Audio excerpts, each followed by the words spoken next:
అనంతపురం నారాయణ కాలేజీలో విషాదం నెలకొంది. అనంతపురంలోని నారాయణ జూనియర్ కళాశాల బాయ్స్ క్యాంపస్లో ఇంటర్ ఫస్ట్ ఇయర్ చదువుతున్న చరణ్ కాలేజీ భవనంపై నుంచి దూకి ఆత్మహత్య చేసుకున్నాడు. చరణ్ మృతిపైన అతడి కుటుంబ సభ్యులు అనుమానం వ్యక్తం చేస్తున్నారు. రైట్, ఇదే అంశానికి సంబంధించి పూర్తి డీటెయిల్స్ మా ప్రతినిధి విజయ్ అందిస్తారు. విజయ్, ఈరోజు అనంతపురం నగరంలో ఒక సంచలనం అంటే ఒక అబ్బాయి సూసైడ్ చేస్తున్న ఘటన అయితే సంచలనంగా మారింది. అయితే నారాయణ కాలేజీలో మొదటి సంవత్సరం చదువుతున్న చరణ్ అనే అబ్బాయి క్లాస్ రూమ్ లో నుంచి అంటే 10 గంటల 30 నిమిషాలు 11 గంటల సమయంలో క్లాస్ రూమ్ లో నుంచి వెళ్ళి ఒక్కసారిగా 3వ అంతస్తు నుంచి కిందికి దూకిన సంఘటన అయితే రాష్ట్ర జిల్లాలో వ్యాప్తంగా రాష్ట్ర వ్యాప్తంగా కూడా సంచలనంగా మారింది. అయితే ఈ సంఘటన అంతా సీసీ ఫుటేజ్ లో రికార్డ్ అవ్వడంతో ఇది మరో అబ్బాయి చనిపోవడం తీవ్ర విషాదానికి అయితే దానిసైతే చూసి మనం వివరాలేకుంటే నారాయణ అంటే అనంతపురం సోమరెడ్డిలోని నారాయణ కాలేజీలో బత్తలపల్లి మండలం రాంపురం గ్రామానికి చెందిన చరణ్ అనే అబ్బాయి చదువుతున్నాడు. సెలవు ముగించుకొని అబ్బాయి కాలేజీకి వెళ్ళిందంటే 2 రోజుల క్రితమే కాలేజీకి వెళ్ళాడు. అయితే వెళ్ళిన 2 రోజులకే ఇలా చనిపోవడం తీవ్ర సంచలనంగా మారింది.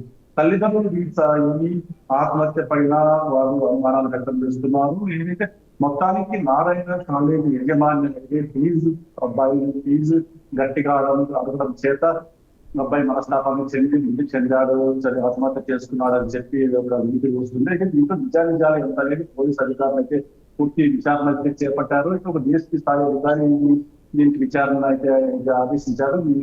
ఆ డిఎస్పీ సైతం కాలేజీ యజమానికి క్లాస్ లో అంటే అబ్బాయి సెల్ ఫోన్ ద్వారా పూర్తి విచారణ అయితే చేపట్టారు. అయితే ముఖ్యంగా ఈ రోజు అబ్బాయి చనిపోయినప్పటికీ కూడా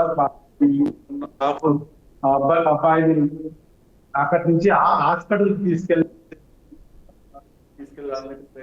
ముఖ్యంగా అక్కడ ఉన్న రక్త స్మారకలు సైతం అంటే పెనాయిల్ వేసి అక్కడ కడిగేసిన సంఘటన ద్వారా కొన్ని అనుమానాలు వ్యక్తం అవుతున్నాయి. అయితే ఏ రకంగా అబ్బాయి చనిపోయాడు, ఎందుకు చనిపోయాడు అనేది పూర్తి విచారణ చేయాలి. వీటిపైన ఇక్కడ విద్యార్థి సంఘాల నాయకులు అయితే తీవ్రంగా అయితే స్పందిస్తున్నారు. నారాయణ కాలేజీకి పూర్తిగా సీజ్ చేయాలని, మంత్రి పదవి తప్పించాలని, కేవలం నారాయణ అధికారంలో ఉండడం వల్లనే ఇలాంటి దారుణాలు అయితే చోటు చేసుకుంటున్నాయని చెప్పి అక్కడ విద్యార్థి సంఘాలు కానీ తల్లిదండ్రులు కానీ తీవ్ర ఆవేదన వ్యక్తం చేస్తున్నారు. ఏమైనా పూర్తిగా అబ్బాయి ఇంటర్ మరో 1 నెల రోజుల్లో పరీక్షలు ప్రారంభంలో అబ్బాయి చేసుకొని చనిపోవడం బతికులోనయ్యారు. అనంతపురం వాసులు కానీ అక్కడ విద్యార్థులు కానీ దీన్ని పూర్తిగా నిష్పక్షపాతంగా వీటిపైన విచారణ చేపట్టి ఎవరు దోషులు ఉంటే రక్షణ శిక్షించాలని తల్లిదండ్రులు కానీ విద్యార్థి సంఘాలు కోరుతున్నాయి.